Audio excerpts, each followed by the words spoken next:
Ronda Rousey versus Katie Taylor boxing match in the works. Now, the very first thing I said when the team told me about this, I said, who wrote it?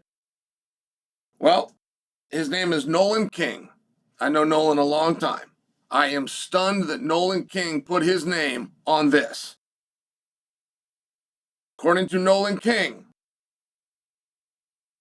there are rumors that had swirled for weeks of a potential return.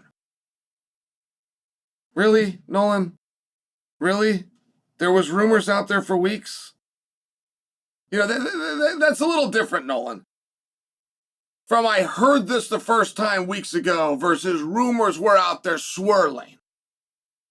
But fair enough. For weeks, this BS did exist. Ronda Rousey and Katie Taylor are in the works for 2026 in Las Vegas. Oh, really? The fight capital of the world. Okay. Now, there's a rumor that Netflix is interested in a possible return. Okay. Nolan, are you sure you want your name on this? Really? I mean, you sound like a complete fool here. And I gotta tell you, Nolan, not only are you completely wrong, but I'm not calling you a liar. Because there is enough information for you to believe it. I just don't think you do. I think that you're pretending you do to get a headline, and I would just encourage you against that. It's not good business. These things never end well. And your very meager headlines you get on Ronda, and believe me, I tried. She is not a draw. The very meager headlines that you get on Ronda, you also are going to just offended Katie. You're going to offend whoever gave this to you to put it out there, and you most certainly just offended Netflix. Now, if Ronda were to return and she was going to take on a real opponent, that is something that TKO would listen to.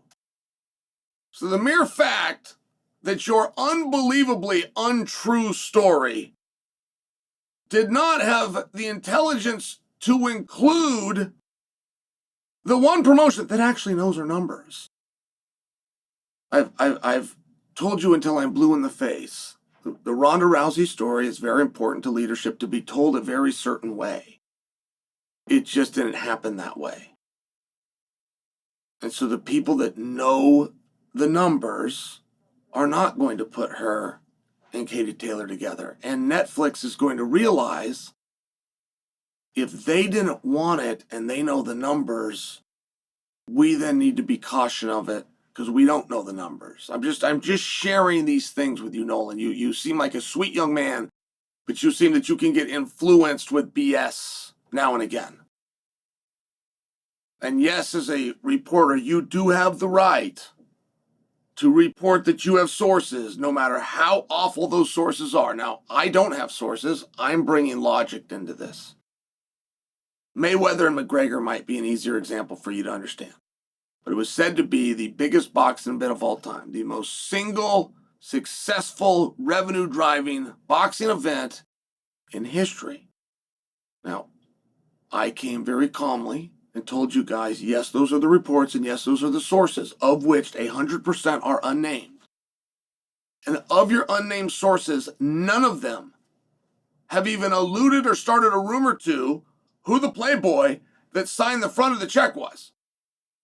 You were very happy to believe that Floyd got $250 million and Conor got $100 million. But never did you even make up a piece of the lie to say who signed the front of the check. And when those two wanted to rematch, obviously, the guy that signed the front of the check would have them rematch, considering rematches historically are bigger than the first one, unless the first one didn't do the numbers that people like you, Nolan, said that they did. And they didn't do a rematch because that fight was a bust. It wasn't even a break even.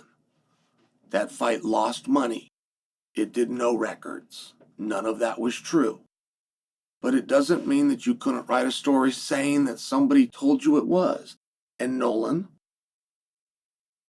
You know me a long time like I've known you. I'll give you an apology. But friend, there's no way that you believe this to be true. And there's no way that you think that Ronda Rousey would ever box Katie Taylor.